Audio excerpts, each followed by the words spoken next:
जिसमें हापुड़ में प्रशासनिक भवन का उद्घाटन के साथ ही संबल, बुलंदशहर और मुरादाबाद में 3 नए कृषि विज्ञान केंद्रों का आज शिलान्यास हो रहा है। बहुत बड़ी भूमिका हो सकती है इन कृषि विज्ञान केंद्रों की किसान बंधुओं के जीवन में एक सकारात्मक बदलाव करने में।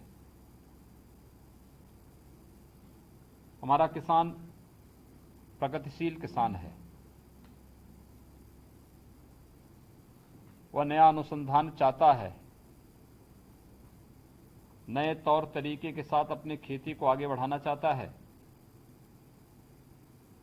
लेकिन उसे नए तौर तरीके कौन बताएगा, यह उसके सामने एक चैलेंज होता है। और मुझे बताते हुए प्रसन्नता है कि आज हम लोग प्रदेश के प्रत्येक जनपद में एक एक नए कृषि विज्ञान केंद्र स्थापित करने और बड़े जनपदों में 2 कृषि विज्ञान केंद्र स्थापित करने के सामने तेजी के साथ आगे बढ़े हैं। विगत 3 वर्षों के दौरान कृषि विज्ञान केंद्रों की इस नई श्रृंखला ने किसानों को आधुनिक तकनीक के साथ ही उन्हें उन्नत किस्म के बीज भी उपलब्ध कराने में बड़ी मदद की है। हम सब जानते हैं कि आदरणीय प्रधानमंत्री जी ने 2022 तक किसानों की आमदनी को दोगुना करने का एक लक्ष्य देशवासियों के सामने रखा है और इसी श्रृंखला में प्रधानमंत्री फसल बीमा योजना, प्रधानमंत्री कृषि सिंचाई की योजना,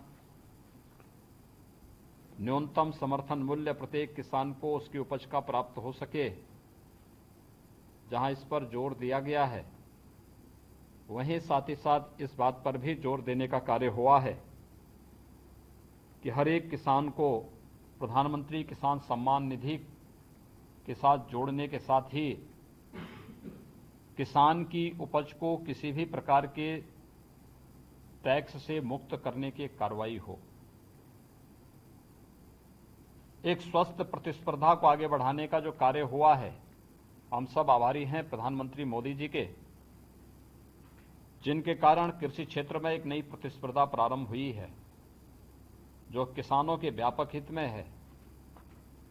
अब किसान वन नेशन वन मार्केट के इस एक नए युग की ओर जा रहा है, जहां वह अपनी उपज को देश के अंदर कहीं भी बिक्री करने के लिए पूरी तरह स्वतंत्र है, लेकिन साथ साथ शासन उसे न्यूनतम समर्थन मूल्य की गारंटी भी दे रहा है।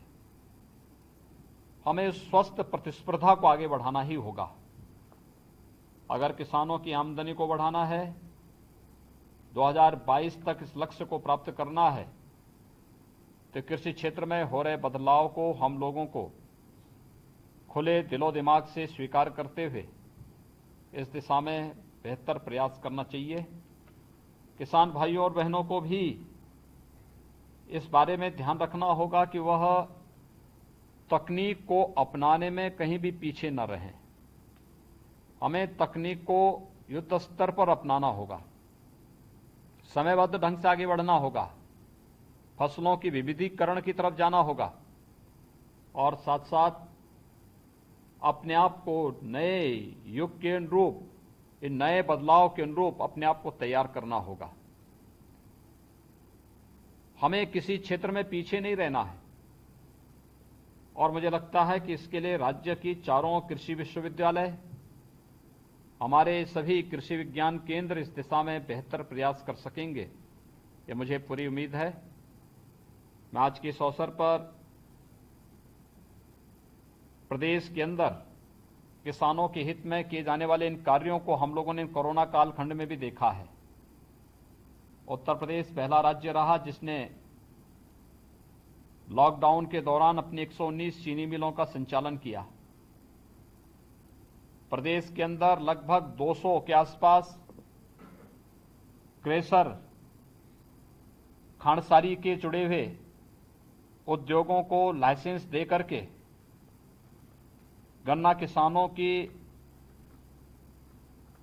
वर्षों से चली आ रही मांग को पूरा करने का कार्य तो किया ही, लेकिन किसानों के सामने एक विकल्प भी दिया।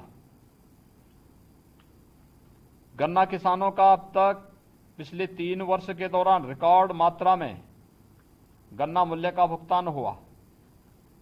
1,05,000 करोड़ रुपए से अधिक का गन्ना मूल्य का भुगतान अब तक हम प्रदेश के अंदर करने में सफल हुए। तो न्यूनतम समर्थन मूल्य 24 जींस का देने का कार्य प्रदेश के अंदर सफलतापूर्वक किया जा रहा है। केवल धान और गेहूं ही नहीं, दलहन, तिलहन, मकई, इन सब का भी समर्थन मूल्य किसानों को देकर के किसानों के जीवन में व्यापक परिवर्तन लाने का कार्य किया जा रहा है। मैं आज के इस अवसर पर प्रदेश के सभी किसान बंधुओं को इस बात के लिए आश्वस्त करता हूं कि भारत सरकार ने जो कृषि संबंधी बिल अभी पास किए हैं, ये किसानों के हित में है और राज्य सरकार भी और केंद्र सरकार भी न्यूनतम समर्थन मूल्य किसानों को हर हाल में जैसे देती आ रही है, इसको आगे भी इसी रूप में ले जाने का कार्य करेगी। ये कृषि विज्ञान केंद्र, जिन्हें आज एक का हापुड़ के कृषि विज्ञान केंद्र का आज यहां पर प्रशासनिक भवन के लोकार्पण का कार्यक्रम संपन्न हो रहा है। संभल, मुरादाबाद और बुलंदशहर के कृषि विज्ञान केंद्रों का शिलान्यास किया जा रहा है। मेरा विश्वास है कि ये सभी कृषि विज्ञान केंद्र भी पिछले 3-3.5 वर्षों में खेती किसानी के लिए क्या कुछ हमें नया करना है, इस दिशा में किए जा रहे प्रयास का हिस्सा बनेंगे और प्रदेश के किसानों की खुशहाली के लिए अपनी पूरी ऊर्जा का उपयोग करेंगे। इस विश्वास के साथ मैं इन चारों जनपदों से जुड़े हुए सभी किसान बंधुओं को, जनप्रतिनिधियों को और कृषि विभाग के अधिकारियों को हृदय से बधाई देता हूं और कृषि विभाग उत्तर प्रदेश को इस बात के लिए धन्यवाद भी देता हूं कि उन्होंने समयबद्ध ढंग से कृषि के क्षेत्र में आमूलचूल परिवर्तन के लिए जो कार्य योजना तैयार की है, आज कृषि विभाग ने उसको तेजी के साथ आगे बढ़ाने का कार्य किया है। ये किसानों के जीवन में व्यापक परिवर्तन लाने में सहायक होगा। मैं इस पूरे आयोजन के प्रति अपनी शुभकामनाएं देता हूं। धन्यवाद। जय हिंद। मैं माननीय मुख्यमंत्री जी को बहुत बहुत उनका शुक्रगुजार हूँ, उन्होंने इतने अल्प समय में इस कार्यक्रम